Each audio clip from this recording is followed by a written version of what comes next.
আসসালামু আলাইকুম, সবাইকে শুভেচ্ছা জানাচ্ছি। মাসুম মাহবুব। পৃথিবীর যেই প্রান্ত থেকে যারা দেখছেন সবাইকে আবারও শুভেচ্ছা। জি, বাগদাদ থেকে আমার প্রিয় ভাই ইউসুফ, কলকাতা থেকে আমানত, ফাহাদ নরসিংদী থেকে।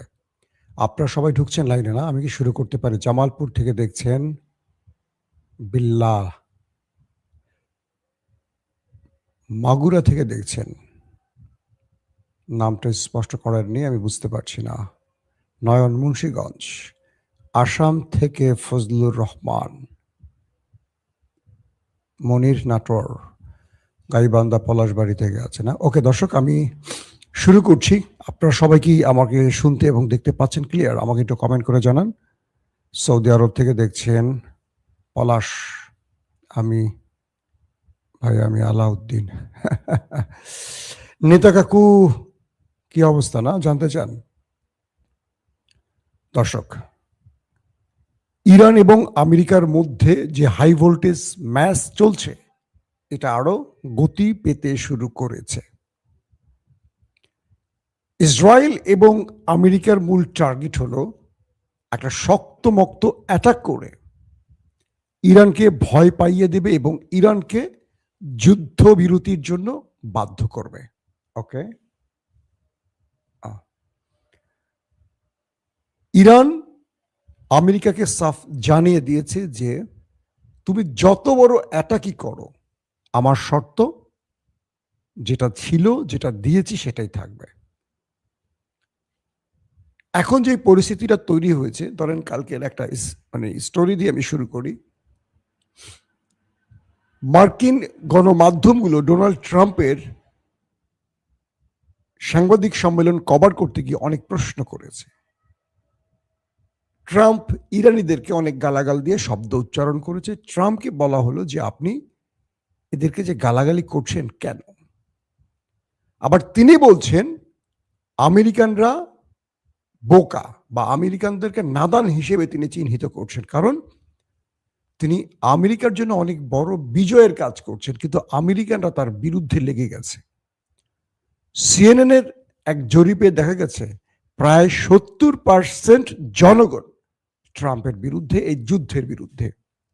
তাই মিস্টার ট্রাম্প আমেরিকানদেরকে বোকা বা গর্দভ বা নাদান হিসেবে চিহ্নিত করেছেন।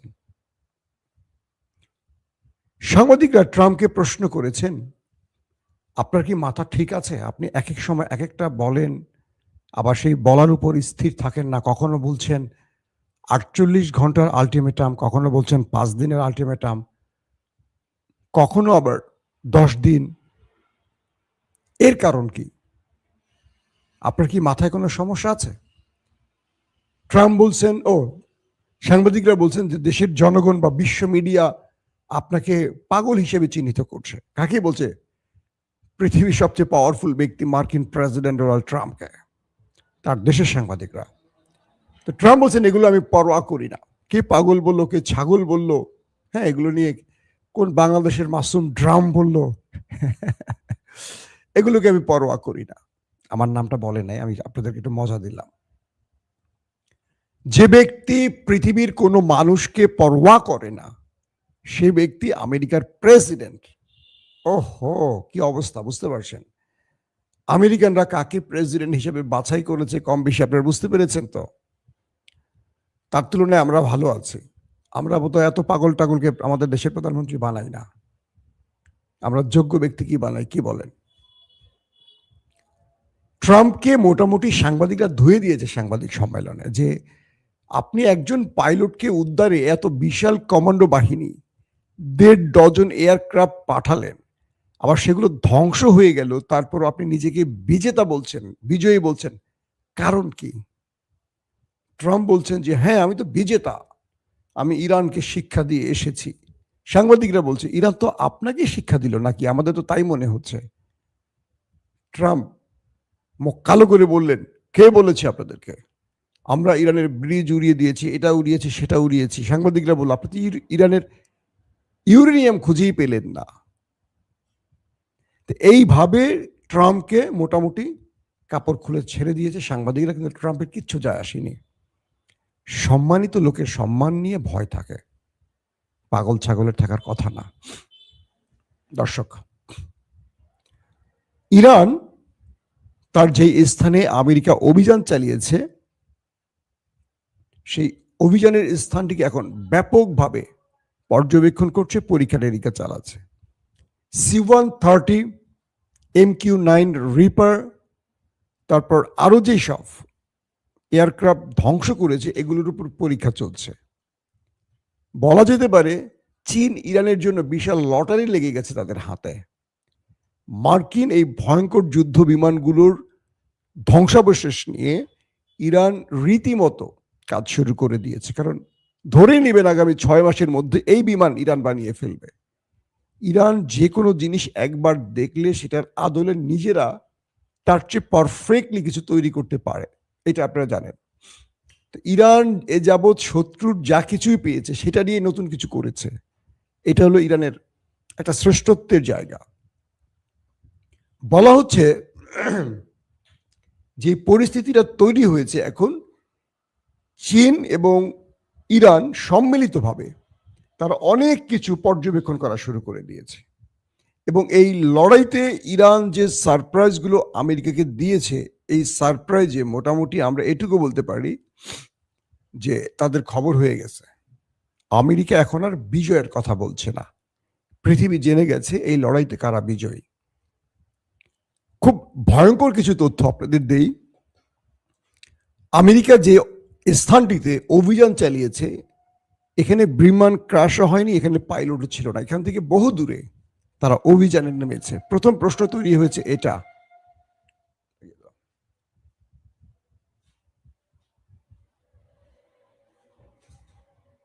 No problem. তো প্রশ্ন হলো যেখানে পাইলট থাকার কোনো সম্ভাবনা নেই সেই জায়গাটিতে কেন ইরান আমেরিকা অভিযান চালিয়েছে? তার মানে যাদের লক্ষ্যটা ভিন্ন ছিল। এক, আমেরিকা সেখানে প্রথমেই B-2 বোম্বার্স দিয়ে ব্যাপক অ্যাটাক করেছে। বলা হচ্ছে তারা প্রায় শতাধিক স্যাটেলাইট গাইডেড বোমা নিক্ষেপ করেছে ওই স্থানটিতে। B-2 বোম্বার্স দিয়ে স্যাটেলাইট গাইডেড কি বলে বোমা নিক্ষেপ করেছে ইরানের ওই অঞ্চলটির আশপাশে। যতগুলো ব্রিজ আছে ইরানের, সড়ক আছে ইরানের, সব ধ্বংস করছে। কারণ কি? আমেরিকা ওইখান থেকে নিউক্লিয়ার সাইডে অপারেশন চালাবে, ইউরেনিয়াম চুরি করবে, যাতে করে ইরান সেখানে তাদের কোনো ফোর্স পাঠাতে না পারে, সেনা পাঠাতে না পারে, অভিযান ঠেকাতে না পারে। তার জন্য আগেই সেখানে B-2 বোম্বার্স থেকে তারা স্যাটেলাইট গাইডেড কি বলে বোমা দিয়ে ওই জায়গাটিকে ধ্বংস করেছে। তার মানে কি? আমি যে আপনাদের গত 2 দিন ধরে বলছি তারা পাইলট উদ্ধার একটি নাটক, মূলত তারা ইউরেনিয়াম নিতে এসছে, এটি আবারও প্রমাণিত হয়ে গেছে। তার পরের গুরুত্বপূর্ণ খবরটি কি? ইরানকে বারবারই পাকিস্তান বলছে যুদ্ধবিরতি করতে, কারণ পাকিস্তানকে চাপ দিচ্ছে সৌদি আরব এবং আমেরিকা। তো ইরান তাদেরকে জানিয়ে দিয়েছে যে এই যুদ্ধটা বন্ধ হতে পারে যদি স্থায়ী যুদ্ধ বন্ধের কোনো গ্রান্টি দিতে পারে এবং আমাদের শর্ত মেনে নেয়। ইরান বলছে যে আমরা 2-4 দিন, 5 দিন, 1 মাস, 2 মাসের কোনো গ্রান্টি মানবো না, কি বলে যুদ্ধবিরতি মানবো না স্থায়ী। কারণ আজকে তারা মার খেয়ে বেসামাল, তারপর তারা আবার প্রস্তুতি নিয়ে আবারও ইরানে আক্রমণ করবে। এটা বারবার হতে পারে না। ইরানের জাতি এবার ঐক্যবদ্ধ হয়েছে শত্রুকে মোকাবেলায়। আমরা এখান থেকে একটা রেজাল্ট নিয়ে যুদ্ধ বন্ধ করব। ইরান বলছে গাজাতে কি হয়েছে, তুরস্ক এবং মিশরের বা কাতারের মধ্যস্থতায় যে যুদ্ধবিরতিটি হলো, তারপরেও ইসরায়েল গাজাতে হিট করে আক্রমণ করে আরো 800 মানুষ মেরেছে যুদ্ধবিরতির পর, আরো 2000-এর অধিক মানুষকে ইনজুর্ড করেছে যুদ্ধবিরতির পর। কিন্তু তুরস্ক, মিশর, কাতার ইসরায়েলের টুটি চেপে ধরতে পারেনি, আমেরিকাকে প্রশ্ন করতে পারেনি যুদ্ধবিরতির পর এতগুলো মানুষের প্রাণ গেল কেন। জাতিসংঘ এই ব্যাপারে নীরব হয়ে আছে। কিন্তু তালেবানদের অবস্থাটা কি? তালেবানদের সাথে আমেরিকার যুদ্ধবিরতির অনেক প্রস্তাব তালেবানরা নাকচ করেছে, লম্বা সময় তারা লড়াই করেছে। দিন শেষে কাতারের যুদ্ধবিরতি বা যুদ্ধ নিয়ে বিভিন্ন বৈঠক শেষে তালেবান পুরো কাবুল, কান্দাহার সব দখলের পর আমেরিকা লেজ গুটিয়ে পালিয়ে গেছে। এরপর আফগানে আমেরিকা আর একটা অ্যাটাক করার সাহস করেনি। ইরান মূলত এই ট্রিক্সটা ব্যবহার করতে চায়। গাজায় যেমন ব্যর্থ হয়েছে, এই ব্যর্থতা ইরান চায় না। ইরান বলছে যুদ্ধবিরতি হবে স্থায়ীভাবে, আন্তর্জাতিক শক্তিশালী দেশগুলো গ্রান্টার হবে। এখন কে হতে পারে এই গ্রান্টার, এই যুদ্ধবিরতির? এক হতে পারে রাশিয়া, চীন, জাতিসংঘ, আর হতে পারে আরব রাষ্ট্রগুলো। আরব রাষ্ট্রগুলোকে ইরানকে ওয়াদা দিতে হবে, শর্তের মানে সেই পেপারে সিগনেচার করে একদম হলফ করে বলতে হবে যে এই গালফ কান্ট্রির কোনো আকাশ বা ভূমি ইরানের বিরুদ্ধে আর ব্যবহার হবে না। আমেরিকা যতগুলো অ্যাটাক করেছে 80% আরবের ভেতর থেকে করেছে। একটা ব্যাপার ভালো করে খেয়াল করেন, আরবের এই ভূমি বা গালফ কান্ট্রির যেই মার্কিন ঘাঁটিগুলো রয়েছে, শুনেছেন কখনো এই ঘাঁটিগুলো ইসরায়েলের বিরুদ্ধে ব্যবহার হয়েছে? হয়নি। কিন্তু এই ঘাঁটিগুলো ব্যবহার হচ্ছে কাদের বিরুদ্ধে? ইরানের বিরুদ্ধে, কখনো আফগানের বিরুদ্ধে, কখনো সিরিয়ার বিরুদ্ধে। প্রশ্ন হলো, আরবের মতো একটি দেশ তারা তাদের দেশের নিরাপত্তার প্রয়োজনে আমেরিকানদেরকে এখানে ঘাঁটি করতে দিয়েছে, আর সেই আমেরিকানরা আরবে বসে মুসলিমদের অ্যাটাক করছে বা মুসলমান দেশগুলোকে অ্যাটাক করছে। আরবরা এটা কি করে মেনে নিচ্ছে? কখনো আমেরিকা ইসরায়েলে অ্যাটাক করবে? এখন পর্যন্ত ইসরায়েলকে রক্ষায় আমেরিকা তার সর্বোচ্চ শক্তি ব্যয় করছে।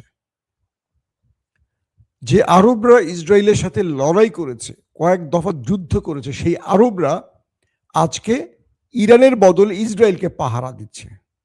চিন্তা করতে পারেন, আমেরিকা এবং ইসরায়েল যখন ইরানে স্ট্রাইক চালায়, তখন এই আরবের ভেতর থেকে মানে আরব রাষ্ট্রগুলো পার হয়ে, কয়েকটি আরব রাষ্ট্র পার হয়ে ইরানে অ্যাটাক করতে হয়। কখনো শুনেছেন আমেরিকান বা ইসরায়েলের কোনো মিসাইল বা বিমানকে প্রতিরক্ষা সিস্টেম দিয়ে অ্যাটাক করেছে? আরব করেনি। কিন্তু ইরান যখন ইসরায়েলে কোনো হিট করে, আরব ধারাবাহিক যতগুলো দেশ পরে ইসরায়েলে যেতে এই মিসাইলটাকে, ধরেন সৌদি আরব, কাতার, জর্দান বা ইরাক, এই প্রত্যেকটা দেশ মার্কিন ঘাঁটি আছে, সেখান থেকে ইন্টারসেপ্ট করা হয় ইরানের মিসাইলকে। ইরান একটা ইসরায়েলে মারতে গিয়ে একটা নয়, ধরেন 4-5টা দেশের প্রতিরক্ষা ব্যবস্থাকে ফেল করে অ্যাটাক করতে হয়। আমাকে অনেকে প্রশ্ন করেন, আমার অনেক দর্শক, যে মাসুম ভাই, ইসরায়েল এত টার্গেটে হিট করে, ইরান পারছে না কেন? ইসরায়েল যখন একটা ধরেন একটা ছোট করে একটা ইটও মারে, এই ইটটা বাকি দেশগুলো ফু দিয়ে শক্তি পারে, আরো জোরে যা, আরো জোরে ইরানে মর, আরো জোরে গিয়ে ইরানে পর। ধরেন নেতানিয়াহু মারছে একটা ইট, সৌদি আরব ওইটাকে বাতাস দিয়ে আরো জোর স্পিড বাড়ায়, জর্দান ওইটাকে বাতাস দেয়, আরব আমিরাত ওইটাকে আরো স্পিড গতি বাড়িয়ে দেয় যাতে ইরানে গিয়ে ঠিক মতো পড়ে।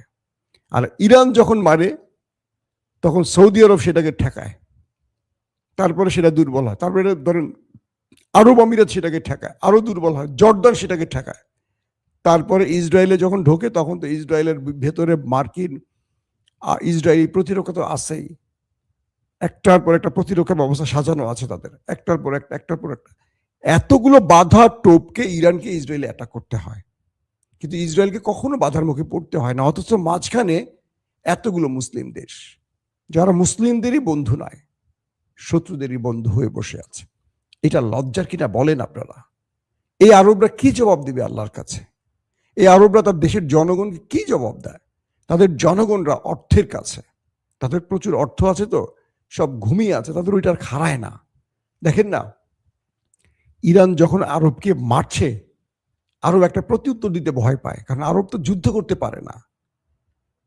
ওরা গোপনে আমেরিকার মধ্যে ঢুকে কিছু ড্রোন বা মিসাইল মারে, অভিযোগ উঠছে, এখন ওরা স্বীকার করেনি, সৌদি এবং আরব আমিরাতের বিরুদ্ধে বিভিন্ন গণমাধ্যমে, সত্য কি মিথ্যা জানি না, এটা পশ্চিমাদের প্রচারণা বা প্রোপাগান্ডা হতে পারে। তো যে আরব যুদ্ধ করার মতো শক্তি নেই, সেই আরবরা আমেরিকার থেকে ট্রিলিয়ন ট্রিলিয়ন ডলারের অস্ত্র কিনে বসে আছে কেন বলেন?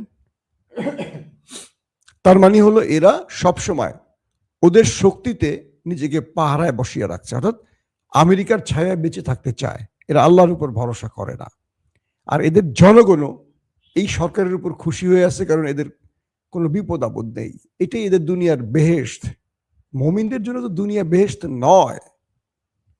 দর্শক, ট্রাম্পকে প্রশ্ন করা হলে ট্রাম্প বলেছেন মঙ্গলবারই ফাইনাল, অর্থাৎ আজকে তো বোধহয় মঙ্গলবার নাকি, মঙ্গলবারই ফাইনাল। আর কোনো ডেডলাইন বা আলটিমেটামের টাইম বাড়ানো হবে না। তার মানে মঙ্গলবার ইরানে ম্যাসিভ আকারে অ্যাটাক করতে যাচ্ছে আমেরিকা এবং ইসরায়েল। ইরানের গণমাধ্যম কিছু বড় তথ্য ফ্লাশ করে দিয়েছে, আর সেটা হলো যে ইরান ঘটনাস্থল পরিদর্শন করে অনেকগুলো তথ্য উপাত্ত সংগ্রহ করেছে। এর মধ্যে একটি হলো যে লড়াইটা বা যে অভিযানটা ইরানের ভেতরে হয়েছে, সেখানে মার্কিন পাইলট, একজন নারী পাইলট, তিনি ট্যুরিস্ট ভিসায় চলে গেছেন ইসরায়েলে এবং সেখানে ইসরায়েলি বাহিনীর সাথে যোগ দিয়ে পরিকল্পনা করে পরবর্তী সেখান থেকে তিনি ইরানে অ্যাটাকে আসছেন। বুঝতে পারছেন, আমেরিকা যে বারবার দাবি করছে যে এই যুদ্ধে তারা দায়ী না, অমুকে দায়ী তমুকে দায়ী, দেখেন মার্কিন একজন পাইলট তিনি আমেরিকা থেকে ট্যুরিস্ট ভিসায় ইসরায়েলে গেছেন, সেখানে গিয়ে ইসরায়েলি বাহিনীর সাথে পরিকল্পনা করে সেখান থেকে ফ্লাই করেছেন। তার কাগজপত্রগুলো ইরান উদ্ধার করেছে। তিনি বেঁচে আছেন না ওপারে চলে গেছেন কেউ জানে না, এই মুহূর্তে জানা যায়নি। তার মানে ইরান যে পাল্টা প্রতিঘাত করেছে, সেখানে ইসরায়েলি এবং আমেরিকান প্রচুর সেনা চলে গেছে জায়গা মতো, এবং তাদের অনেকে বলবেন লাশ কোথায়, সব পুড়ে গেছে। সেখানে তো এয়ারক্রাফট গুলোকে ধ্বংস করা হচ্ছে। বিমান বিধ্বস্ত হলে সেখানে কারো লাশ পাওয়া যায়, সব পুড়ে ছাই হয়ে যায়, কয়লা হয়ে যায়। তার মানে হলো ইরান যে সাসপেক্টই করেছে সেটি রাইট। ইসরায়েল এবং আমেরিকা সম্মিলিত এই অপারেশনটি করছে, শুধু আমেরিকা একা নয়। ইরানের বিরুদ্ধে যে অভিযানটি হয়েছে সেখানে ইসরায়েল নিজেও প্রবেশ করেছে, তারাও বড় রকম মার খেয়েছে।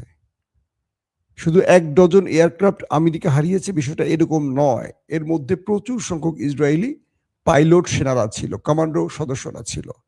আর মূল উদ্দেশ্যটা ছিল তারা ইরানের স্থল অভিযানে আসছে, এখান থেকে ইউরেনিয়াম লুট বা ধ্বংস, পাশাপাশি ইরানের মধ্যে বড় রকম অভিযান, গুরুত্বপূর্ণ টার্গেটে। এটি ব্যর্থ করে দিয়েছে। এখন আজকে থেকে তারা কি করবে এটি নতুন করে হয়তো বা আমরা পরবর্তী খবরে জানাতে পারবো, কারণ ইরানের বিরুদ্ধে এই দুটো দেশ আজকে বড় মাত্রা অ্যাটাকে যাবার ঘোষণা দিয়েছে। আর ইরান তাদেরকে পাল্টা প্রতিরোধ করতে কি করবে সেটিও আমরা আজকে পরবর্তী সংবাদে আপনাদের জানাবো। এখনকার মতো বিদায় নিচ্ছি, প্রত্যেকে ভালো থাকবেন। আল্লাহ হাফেজ।